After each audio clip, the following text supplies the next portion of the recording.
soir, c'est beaucoup de plaisir que je vous retrouve pour cette nouvelle édition de The Refreshing Soup. Avant toute chose, bonne année 2022, beaucoup de succès, beaucoup de plaisir, beaucoup de positivité, mais surtout n'arrêtez pas de rêver. Alors pour parler de rêve, il y a quelques mois déjà, j'étais du côté de la France et j'avais envie de manger du plat camerounais, je suis camerounais, j'avais envie de manger du lait et je me suis dit, qu'est-ce qu'on fait comme données du côté de Paris? Alors, tout le monde connaît, quand on parle de Paris, il n'y a que des restaurants africains, il y a du choix. Je ne voulais pas me déplacer, alors j'ai décidé pourquoi pas trouver une plateforme qui me permet de recevoir à domicile des plats faits maison, mais avec un goût typiquement de chez nous parce que j'étais homesick. Alors j'ai l'immense plaisir de découvrir la plateforme AfroEat et aujourd'hui nous recevons le fondateur de cette plateforme qui m'aura fait rêver, qui m'aura fait me rappeler des plats de chez nous du côté de la France. Vous êtes sur The Refreshing Soup, la plateforme de l'entrepreneur africain. Aujourd'hui nous recevons Trésor Mompit et ça fait beaucoup de plaisir que je reçois cet homme de talent.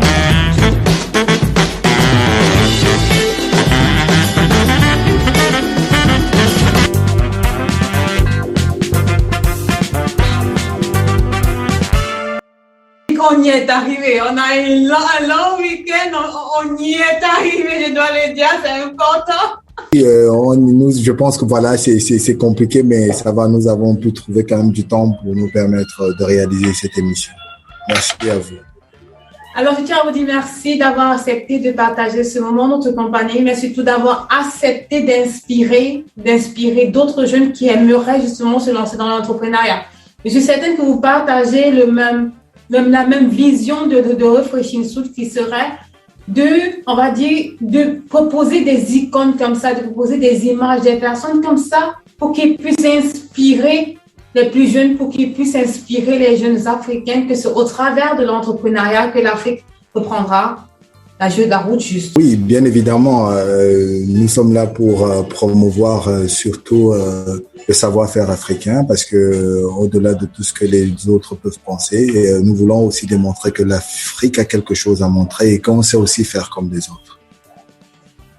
Merci, en tout cas, merci mille fois d'avoir accepté de vous poser en cette magnifique soirée à notre compagnie. Je tiens à rappeler, ça n'a pas été facile, mais on y est arrivé. Oui, ça n'a vraiment pas été facile, mais bon, je pense que nous y sommes. Alors, on va commencer. Moi, j'étais sur Paris il y a quelques mois. Je tiens à raconter cette histoire parce que moi, j'ai été touchée de recevoir à domicile un bon plat. Je dis un bon plat de dolé.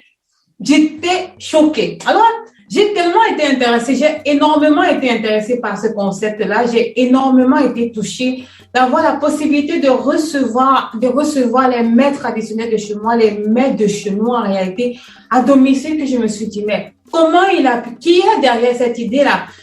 Comment il a pu penser à nous reproduire ça ici du côté de la diaspora? C'est la raison pour laquelle j'ai tenu à vous inviter aujourd'hui pour que vous puissiez nous raconter votre histoire. Alors, qui est Trésor Mompit? Trésor Mompit, je suis un jeune africain et camerounais précisément. Voilà, je suis entrepreneur. Je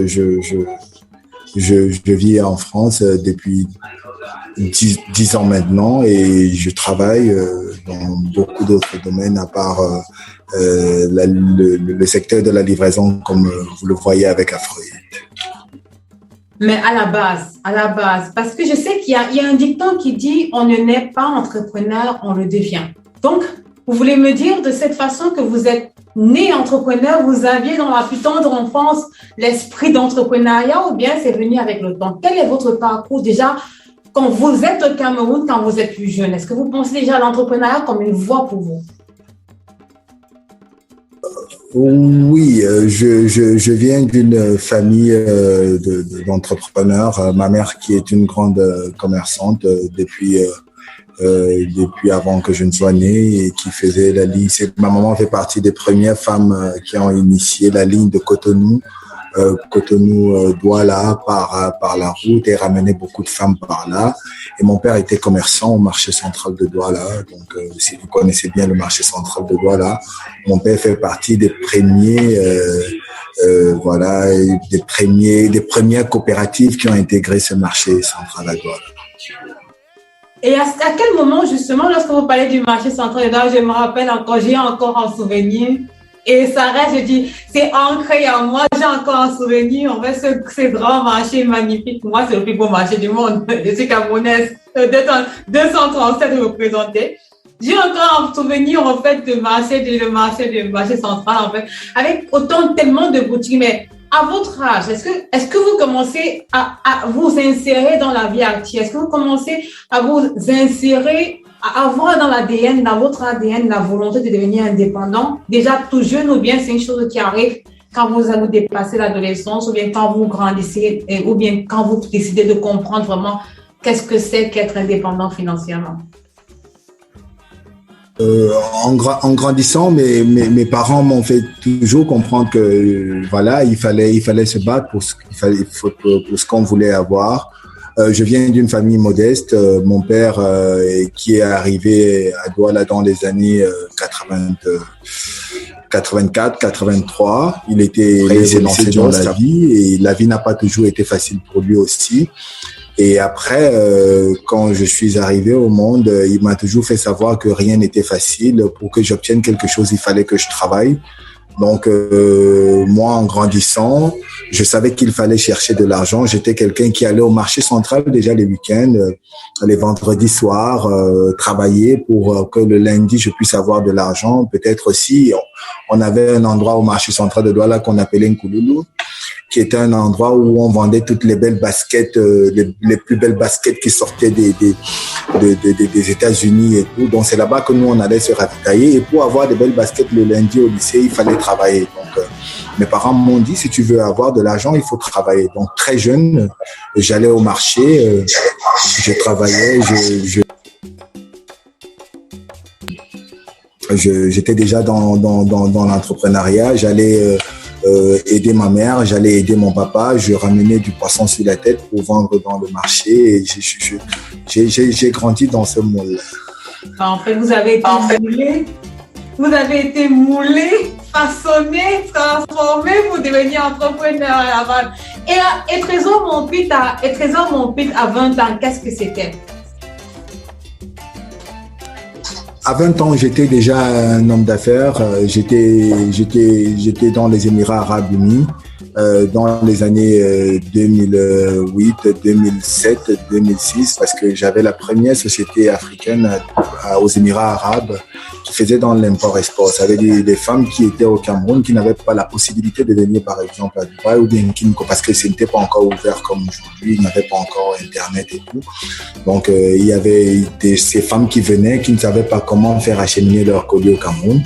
Donc, j'avais mis sur pied une société de transit qui faisait dans le groupage et qui envoyait des colis au Cameroun, les vêtements, les voitures, les climatiseurs, les carreaux, les sanitaires surtout, pour ceux qui étaient en construction ou bien pour ceux qui voulaient avoir de nouvelles voitures. Donc, on avait déjà cette société sur pied à Dubaï et puis voilà, c'est comme ça que voilà, j'ai passé... Et puis quelques années après, vous décidez de vous rendre en Italie. À quel moment vous vous rendez compte que justement, la voie que vous preniez du côté de l'Italie n'était pas la voie juste et que vous allez en France?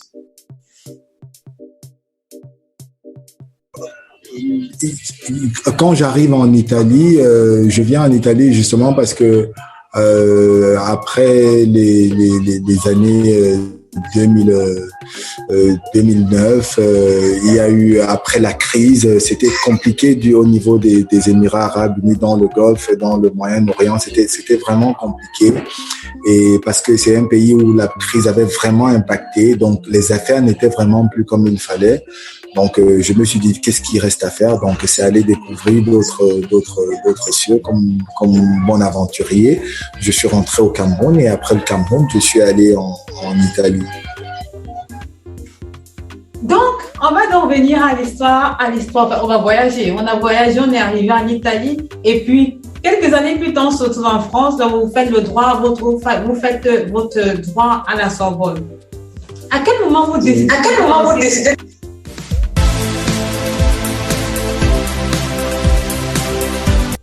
À quel moment de vous décidez vous arrive en réalité l'idée d'Afro-It? À part que j'ai sauté des étapes. Quand j'arrive en Italie,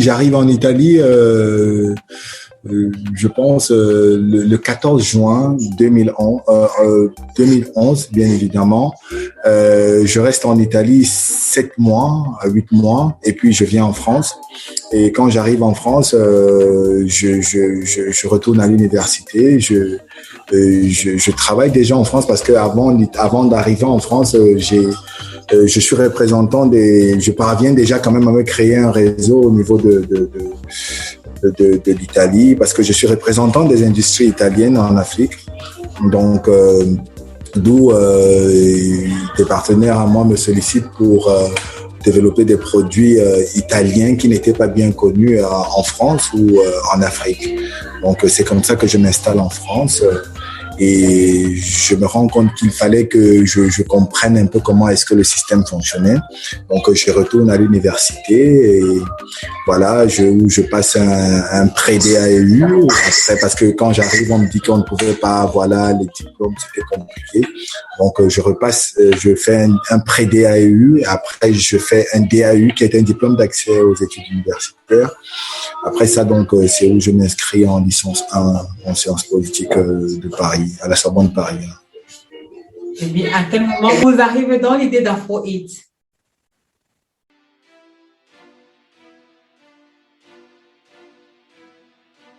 L'histoire, la vraie histoire. Ne nous dites pas, non, je refuse que vous me dites. Non, en fait, c'est que je me suis assise dans mon salon et j'ai découvert qu'il fallait cuisiner et non. Je veux la vraie histoire derrière Afro-Hit. En fait, qu'est-ce qui s'est passé? Oui, Afro-Hit, quand j'arrive en France, je suis quelques 9 mois, 1 an après, je suis jeune papa. Et après la naissance de ma fille, elle est à l'hôpital avec sa maman. C'est très compliqué. Pourquoi? Parce que vous savez, comme on dit chez nous en Afrique, il faut lui donner des nourritures chaudes. J'étais à Paris, j'étais tout seul, j'étais perdu. Je ne savais, je regardais sur Uber. Uber n'avait rien de ce que je pouvais ramener à ma compagne. J'allais sur Just Eat, il n'y avait rien de vraiment traditionnel qu'elle pouvait manger. Et j'étais perdu, j'étais égaré. J'étais tellement malheureux pour elle que je me suis dit qu'il ne faudrait plus que cela se répète. Et c'est comme ça que l'idée d'une plateforme où voilà, on pouvait proposer des plats, des mets traditionnels de chez nous m'est venue à l'idée. Et alors, comment se fait le premier contact avec les restaurants africains? Parce que je présume que vous avez créé un annuaire de restaurants, en fait, et que vous avez aussi lancé un concept parallèle. Que c'est-il donc et comment c'est créé, en fait, c'est créé l'univers Afro-Hit à la base? L'univers Afro-Hit s'est créé tout naturellement, hein, après avoir identifié le besoin. Nous avons pensé, voilà, nous avons pensé l'offre. Nous avons pensé comment est-ce qu'il fallait concevoir l'offre. Cela passait déjà par voir qu'est-ce qu'on aimait, comment est-ce qu'on pouvait faire pour être différent, sur quelle niche est-ce qu'on allait se positionner. Donc, vu que le marché est un marché où il n'y a que des gros, on s'est dit, bon, voilà, il fallait qu'on essaye de mettre sur pied quelque chose qui allait nous permettre d'être unique et être sur une niche où personne ne va calculer, en fait. Donc, c'est comme ça qu'on commence d'abord avec Afro-Hit, qui était la plateforme de livraison de repas africains mettant en relation les clients et les restaurants de choix. Donc, quand la Covid arrive, on ferme les restaurants, tout est fermé. On avait déjà les applications, on avait tout, il y avait les livreurs et tout. On se dit, bon, maintenant, qu'est-ce qu'on va faire? Et c'est d'où on intègre maintenant les particuliers et les particuliers qui sont, comme vous le voyez sur nos plateformes, les Afro-Mamas, qui sont des femmes en fait qui sont passionnées de cuisine, parce qu'il faut le dire, il faut le préciser, ce sont des femmes africaines qui sont passionnées de cuisine. Ce sont des mamans qui sont chez elles, qui font des plats comme à la maison avec toute l'attention que cela mérite. Et puis voilà, et elle nous propose ces petits plats avec beaucoup d'amour et d'attention.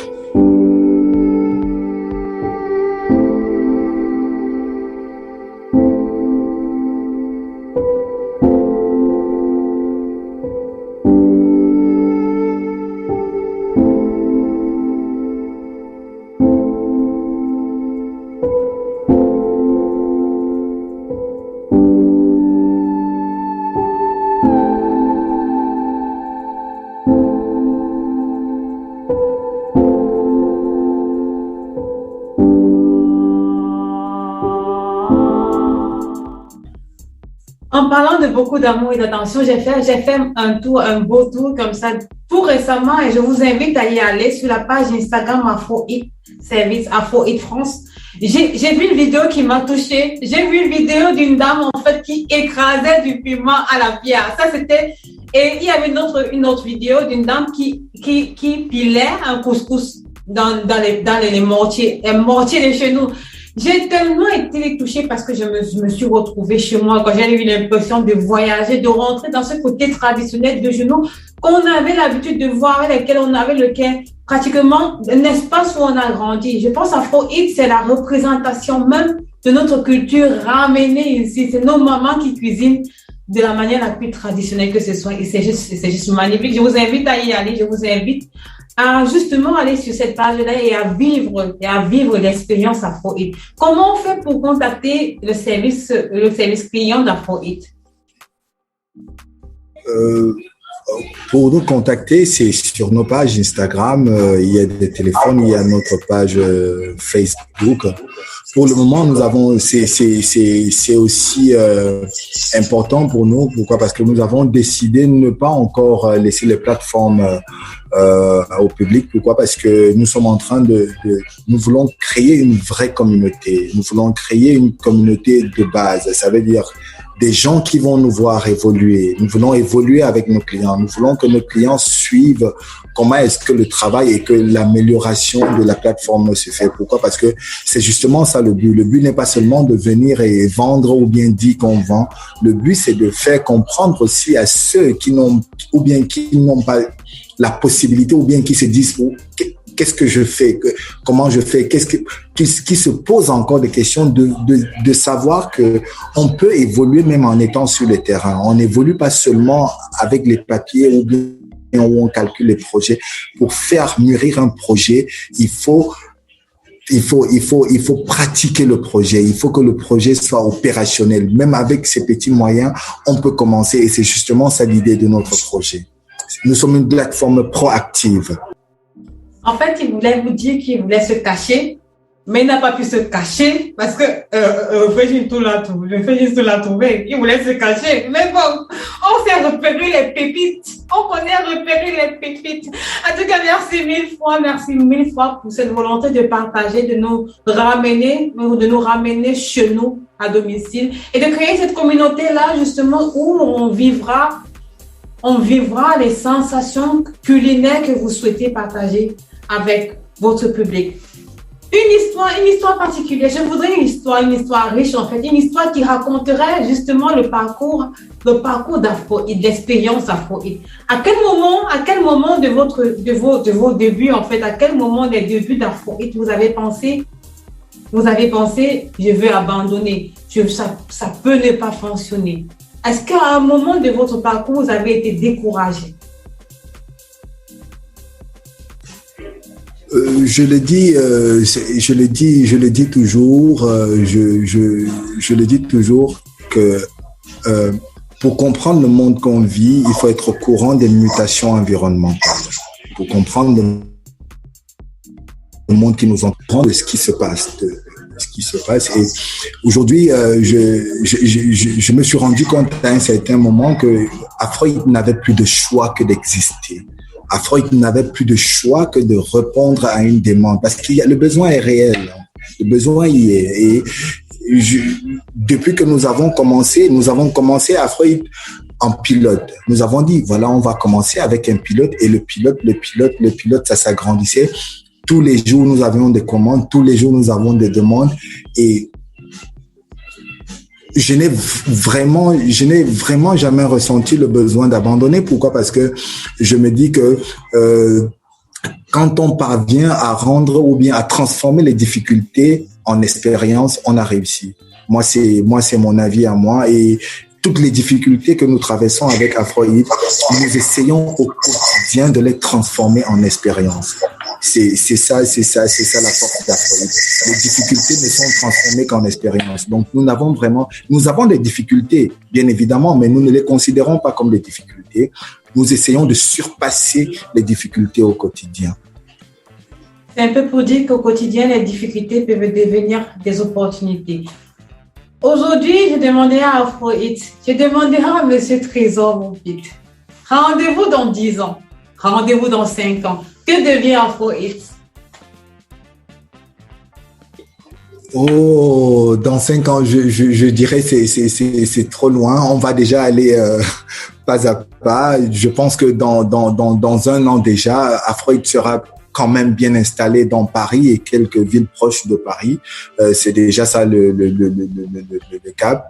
Et dans 2-3 ans, pourquoi pas 1 ou 2 fast-food ou 3, même en Afrique, bien évidemment, surtout au Cameroun, parce que nous avons déjà commencé à faire un Afrohit à Yaoundé. Et puis, pourquoi pas en Côte d'Ivoire, pourquoi pas au Rwanda. Ce sont des endroits où nous avons une réelle vision des choses dans les années à venir. Je suis, lorsque vous avez dit Yaoundé, on est au Cameroun, c'est 237. Comment le 200? Comment? Non. Voilà. Je vous dis merci mille fois. Avant de vous laisser, en fait, avant qu'on se sépare, j'aimerais vous demander si aujourd'hui il fallait recommencer à zéro. S'il fallait recommencer à zéro sur le concept d'Afrohit, parce que je sais que parallèlement aussi vous faites aussi dans la proposition des vins. S'il fallait recommencer à zéro, qu'est-ce que vous referiez différemment dans votre parcours sur Afrohit? S'il fallait recommencer, je pense que je referais la même chose parce que je pense nous suivons la démarche qui correspond à l'entendement des clients aujourd'hui. Nous sommes en train de suivre une démarche, c'est-à-dire que les clients nous demandent, nous évoluons selon le besoin, nous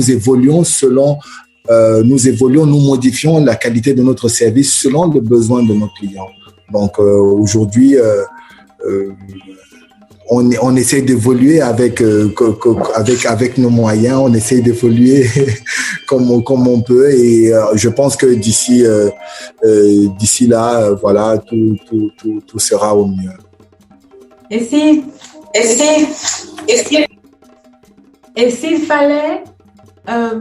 s'il fallait donner des conseils, 5 conseils que vous donneriez à un jeune entrepreneur qui veut suivre sa route, qui veut aussi laisser une hérédité, un héritage aux prochaines générations, que serait-il?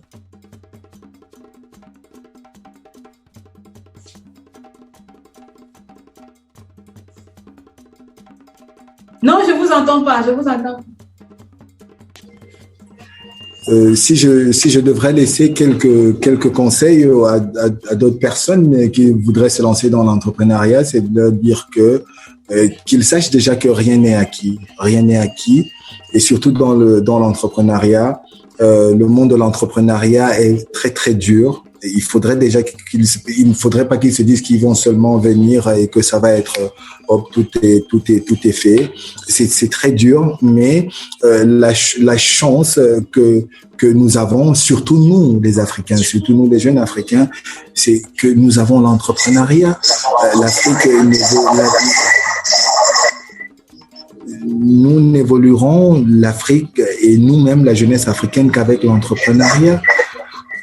Et je pense que c'est une chance pour nous, c'est une chance pour la jeunesse africaine. Pourquoi? Parce que nous sommes en majorité âgés de moins de 35 ans. Donc, il y a beaucoup de possibilités. Je pense que ceux qui veulent se lancer, lancez-vous, rêvez grand, quel que soit le moyen que vous avez. Rêvez grand, ne vous donnez pas de limites et surtout, parvenir à transformer les difficultés en expérience. C'est la chose la plus importante à retenir. Quand vous parvenez à transformer les difficultés en expérience, vous avez tout réussi. C'est ces mots, ça, de ces paroles d'un challenger, ces paroles d'un homme qui aura su surpasser justement comme ça les difficultés, comme il le disait tantôt, en expérience, en opportunité, qu'on terminera cette belle édition de The Refreshing Soul. À vous, Monsieur Trésor Mampouy, je vous dis merci d'avoir accepté de vous relancer dans cette aventure qui n'aura pas été de tout repos, je dirais. Merci mille fois pour votre partage de connaissances, d'expérience, votre temps, surtout votre support. Merci d'avoir partagé votre parcours avec nous. On espère qu'il, on va dire, inspirera autant de personnes que possible, parce que moi, je suis inspirée, mon équipe a été inspirée par votre parcours et nous espérons vous revoir très bientôt. C'est nous qui vous disons merci. Merci pour l'opportunité déjà que vous nous offrez, et tout en espérant que voilà, cette émission permettra aussi à ceux qui rêvent encore de passer à l'acte, et voilà, et de se dire que si tel a fait, pourquoi moi est-ce que je ne ferai pas? Donc, merci à vous. Merci pour votre initiative.